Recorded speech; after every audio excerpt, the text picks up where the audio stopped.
Hello नमस्कार दोस्तों, कैसे आप लोग। आशा करते हैं आप लोग अच्छे होंगे। देखिए, बिहार डीएलएड एंट्रेंस एग्ज़ाम की अगर आप तैयारी कर रहे हैं, ठीक है, बिहार डीएलएड एंट्रेंस एग्ज़ाम 2026 के लिए अगर आप तैयारी कर रहे हैं, आप फॉर्म भर रहे हैं, जैसे कि आपको पता है कि अभी भी फॉर्म फिलअप हो रहा है, तो इसमें बहुत ही बड़ा एक बदलाव किया गया है, जिसके बारे में इस वीडियो में हम बताने वाले हैं। बदलाव बहुत ही खतरनाक है। जैसे कि जो गवर्नमेंट कॉलेज होता है और प्राइवेट कॉलेज होता है, ठीक है, बिहार डीएलएड में ये दो कॉलेज होते हैं जिसके लिए आप यहाँ पर एंट्रेंस एग्ज़ाम देते हो।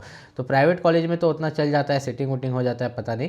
लेकिन जो गवर्नमेंट कॉलेज है, अगर आपको उसमें एडमिशन चाहिए, ठीक है, तो उसके लिए सभी रूल्स एंड रेगुलेशंस को आपको फॉलो करने पड़ते हैं। और प्राइवेट कॉलेज के लिए भी करने पड़ते हैं, लेकिन अब पता नहीं कहीं कहीं तो लूप होल होता है, तो वहाँ बच जाते हैं बच्चे। लेकिन गवर्नमेंट कॉलेज के लिए 100% आपको हर चीज़ फॉलो करना पड़ता है। तो यहाँ पर एक नियम रखा गया है कि अगर आप बिहार डीएलएड एंट्रेंस एग्जाम में फॉर्म अप्लाई कर रहे हैं, तो फॉर्म अप्लाई का जो लास्ट डेट होगा, ठीक है, उससे पहले कुछ डॉक्यूमेंट्स आपके पास होने चाहिए, ठीक है। भले वे अपलोड ना करना पड़े, याद रखिएगा, वे डॉक्यूमेंट जो है आपको अपलोड करने की जरूरत नहीं है। अभी भी आपने फॉर्म अप्लाई कर दिया, लेकिन लास्ट डेट से पहले, फॉर्म अप्लाई का लास्ट डेट जो भी है आपका, मान के चलिए 24 जनवरी, ठीक है, 24 जनवरी तक रखा गया फॉर्म अप्लाई का डेट। तो कुछ डॉक्यूमेंट जो है फॉर्म अप्लाई का लास्ट डेट से पहले आपके पास होने चाहिए। वो क्या क्या डॉक्यूमेंट्स हैं मैं आपको बताता हूँ। देखिए, मैं बिहार डीएलएड के बेस्ट बुक के बारे में, जो कि हमारे चक्षु पब्लिकेशन की तरफ से। तो अगर आप भी बिहार डीएलएड एंट्रेंस एग्जाम 2026 के लिए तैयारी कर रहे हैं, तो आप चक्षु पब्लिकेशन का ये बुक को परचेस कर सकते हैं। इस बुक की सबसे खास बात यह है कि इसमें आपको 3000 से भी ज़्यादा ऑब्जेक्टिव क्वेश्चन मिलते हैं, 8 सॉल्व क्वेश्चन पेपर्स मिलते हैं। और इस बुक की एक और खास बात है जो कि हम आपको इस वीडियो में बताने वाले हैं। जैसे कि आप यहाँ पर थोड़ा सा नीचे चलिएगा, तो सबसे पहले तो आपको विषय सूची देखने को मिलेगी। फिर उससे नीचे आपको जो आपका बिहार डीएलएड का जो शिफ्ट वाइज क्वेश्चन पेपर है, हल प्रश्न पत्र, उसमें आप एक चीज़ देखिए कि जब आप नीचे जाइएगा आंसर्स देखने के लिए, तो यहाँ पर उत्तर माला करके आंसर दिया हुआ है, ठीक है। तो आंसर तो सभी बुक में दिए रहते हैं, 1 का बी, 2 का ए, ठीक है। इस बुक की सबसे खास बात यह है कि आपको डिटेल में आंसर दिया गया है। किसमें? चक्षु पब्लिकेशन का ये जो बुक है बिहार डीएलएड का, इसमें डिटेल में आंसर दिया गया है कि 1 का बी क्यों होगा, डिटेल में समझाया गया है। 8 का सी आंसर क्यों होगा। तो इसमें आपको किसी टीचर की जरूरत नहीं, आप इस बुक से भी तैयारी कर सकते हैं। देखिए, पूरा डिटेल में आंसर, हर एक आंसर पूरा डिटेल में यहाँ पर दिया गया है। इस बुक की अगर बात करें तो इसका कॉम्बो पैक भी आता है, ठीक है। चक्षु पब्लिकेशन का जो ये बुक है बिहार डीएलएड का, इसका कॉम्बो पैक भी आता है। इसका स्टडी गाइड और प्रैक्टिस सेट दोनों आता है, जिसको आप यहाँ पर परचेस कर सकते हैं। इन सभी का जो लिंक है इस वीडियो के डिस्क्रिप्शन में दिया गया है, ठीक है। बिहार डीएलएड का अगर चक्षु पब्लिकेशन का बुक आप परचेस करना चाहते हैं, तो उसका लिंक इस वीडियो के डिस्क्रिप्शन में दिया गया है, वहाँ से जाके आप। नॉर्मली जो वो डॉक्यूमेंट्स है, सबसे पहला है कि आपका क्लास 10th और 12 का मार्कशीट और पासिंग सर्टिफिकेट, ठीक है, मार्कशीट भी और पासिंग सर्टिफिकेट भी, ठीक है। सबसे पहला ये हो गया। दूसरा आपका ये हो गया कि अगर आप किसी भी कैटेगरी से बिलोंग कर रहे हैं, लेकिन आप बिहार से हैं, जैसे कि आप जनरल से हो या ओबीसी से हो या एससी से हो या एसटी से या ईडब्ल्यूएस से, तो आपके पास क्या होना चाहिए पता है? आपके पास निवास होना चाहिए, निवास प्रमाण पत्र, ठीक है, कि आप बिहार के निवासी हैं, जिसको इंग्लिश में डोमिसाइल भी शायद बोलते हैं ना, डोमिसाइल, ठीक। तो ये दो चीज़ हो गया। तीसरा क्या हो जाता है? तीसरा आपके पास होता है जाति प्रमाण पत्र। जाति प्रमाण पत्र किसको लगता है? सिर्फ ओबीसी वाले को, ठीक है, जो ओबीसी, एससी, एसटी और ईडब्ल्यूएस से है, ठीक है। यहाँ जनरल वाले को नहीं लगता है। तो अगर आप ओबीसी, एससी, एसटी और ईडब्ल्यूएस से है, BC1, BC2 किसी से भी, तो आपके पास जाति प्रमाण पत्र भी होना चाहिए, ठीक है, बिहार में जिस कैटेगरी से आप बिलोंग करते हैं। तो ये चीज़ जो है फॉर्म अप्लाई का लास्ट डेट से पहले होना चाहिए। किस डेट से पहले? लास्ट डेट से पहले। और इसमें भी सबसे इंपॉर्टेंट क्या है? जाति प्रमाण पत्र। क्योंकि अगर आपके पास जाति प्रमाण पत्र रहता है, आप टिक कर देते हैं कि मैं ओबीसी हूँ, एससी हूँ, एसटी हूँ या ईडब्ल्यूएस हूँ, तो उस बेसिस पर, ठीक है, उस बेसिस पर जो है आपका कट ऑफ कम जाता है, ठीक है। अब जनरल वाला का जो कट ऑफ जाएगा, उससे उससे कम ही कट ऑफ आपका जाएगा ना, इसलिए आपसे कास्ट सर्टिफिकेट मांगा जाता है कि फॉर्म अप्लाई का लास्ट डेट से पहले यहाँ पर बना होना चाहिए। अब यहाँ पर मेनली एक बात अगर हम करें, तो इसमें आपका नॉर्मलाइजेशन भी होगा। क्या होगा? नॉर्मलाइजेशन, जिसके बारे में इस वीडियो में हम आपको बताने वाले हैं। क्योंकि नॉर्मलाइजेशन में या तो 10 नंबर बढ़ जाता है या तो 10 नंबर घट जाता है। ये जो नॉर्मलाइजेशन किया जाएगा, ये कैसे किया जाता है और बिहार डीएलएड का एग्जाम कब होगा, वही सबसे पहले बताएंगे। उसके बाद हम नॉर्मलाइजेशन के बारे में आपको बताएंगे। तो सबसे पहले हम बात करते हैं कि बिहार डीएलएड के एग्जाम डेट के बारे में, कि बिहार डीएलएड एंट्रेंस एग्जाम होगा कब। तो बिहार डीएलएड का जो आपका एंट्रेंस एग्जाम है, वो आपको देखने मिलेगा कब? मार्च में, ठीक है, मार्च 2026 में। क्यों? क्योंकि बिहार डीएलएड का फॉर्म अप्लाई का डेट ही बढ़ गया। अभी लास्ट डेट हो गया इसका 24 जनवरी। 24 जनवरी तक हो सके और बढ़ जाए, ठीक है। अभी मैं वीडियो बना रहा हूँ कि 24 जनवरी है, आगे चल के पता चले हो सके और बढ़ा दे, 31 जनवरी तक कर दे, ठीक है। तो बिहार डीएलएड एंट्रेंस एग्जाम का फॉर्म अप्लाई का डेट अभी बढ़ा हुआ है, ठीक है। और इसका जो एग्ज़ाम डेट रखा गया है, एग्ज़ाम डेट मार्च 2026 में आपको बिहार डीएलएड एंट्रेंस एग्जाम का यहाँ पे जो है एग्ज़ाम देखने को मिलेगा। उसके बाद यहाँ पर अगर हम बात करें, तो मेनली अगर आप देखिएगा तो इसका जो एग्ज़ाम लिया जाता है, तो इसमें टोटल 120 क्वेश्चन रहता है, लेकिन समय आपको 150 मिनट मिलता है। 150 मिनट का मतलब हुआ 2.5 घंटे, ठीक है। 2.5 घंटे का समय आपको लगभग यहाँ पर मिलता है। कोई भी नेगेटिव मार्किंग नहीं होता है। मैं यहाँ साफ साफ लिख देता हूँ, नो नेगेटिव मार्किंग, ठीक है। कोई भी नेगेटिव मार्किंग यहाँ पर आपका नहीं होता है। मतलब कितने भी क्वेश्चन आप गलत कर लो, कोई नेगेटिव मार्क्स आपका यहाँ पर नहीं कटने वाला। आपका हिंदी से 25 क्वेश्चन आता है, मैथ से 25, साइंस से 20, सोशल साइंस से 20, ठीक है।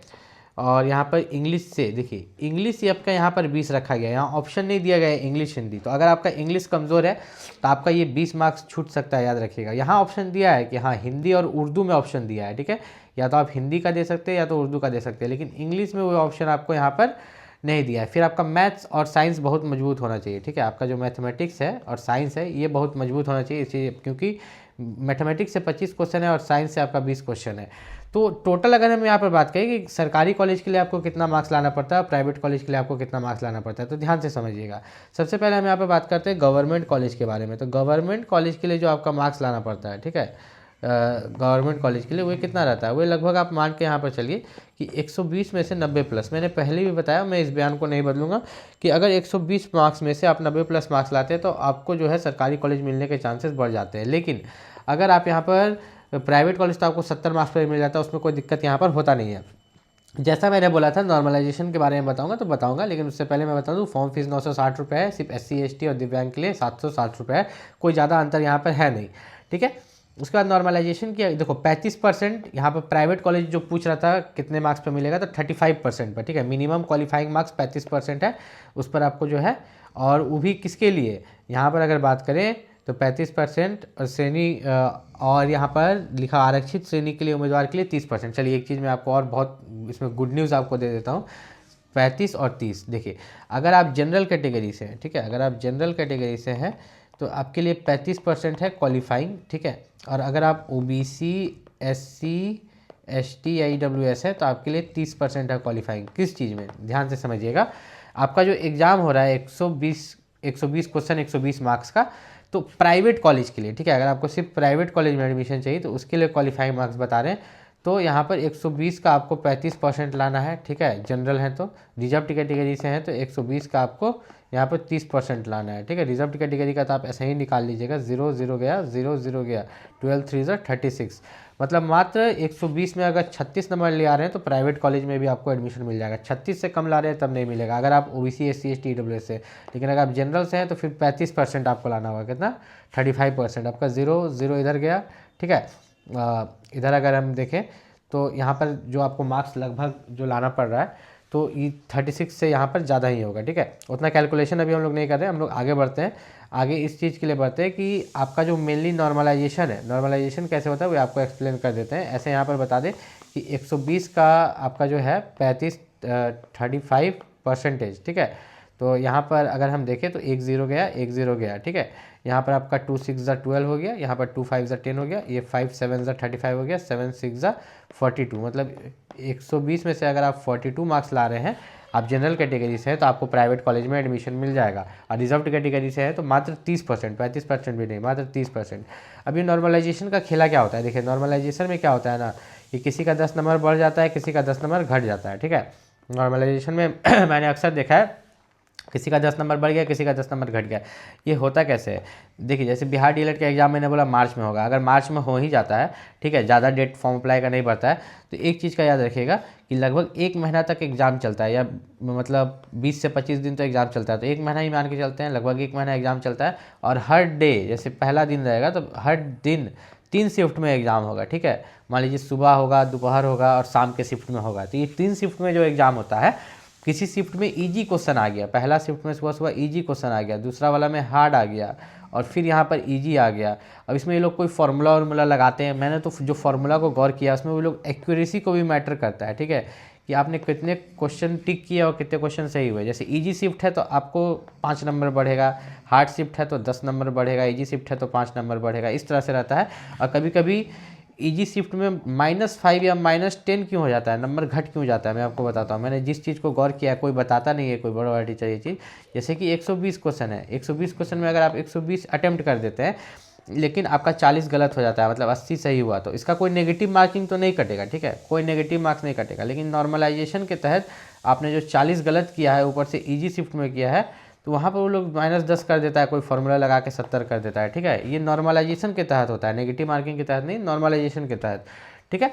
लेकिन वही दूसरा तरफ अगर कोई बच्चा 120 में से, ध्यान से समझिएगा, 120 में से 80 क्वेश्चन अटेम्प्ट करता है, 80 का 80 उसका सही हो जाता है, तो उसको उल्टा 10 नंबर एक्स्ट्रा दे देता है या 20 नंबर, ठीक है। तो 80 से वो पहुँच गया 90 मार्क्स पर, ठीक है।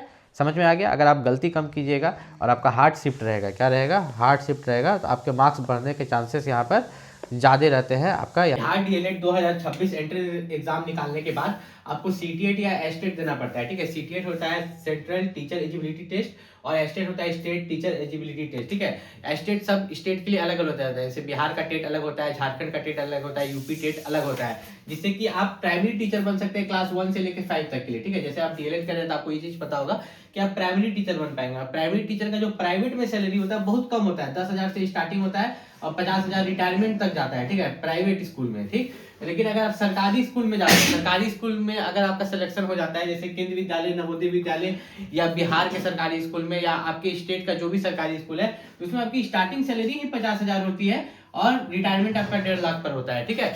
तो अगर आप बिहार से डीएलएड कर रहे हैं तो आप कोशिश कीजिएगा कि आप गवर्नमेंट टीचर बने, आपको बहुत सारे बेनिफिट्स मिलेंगे।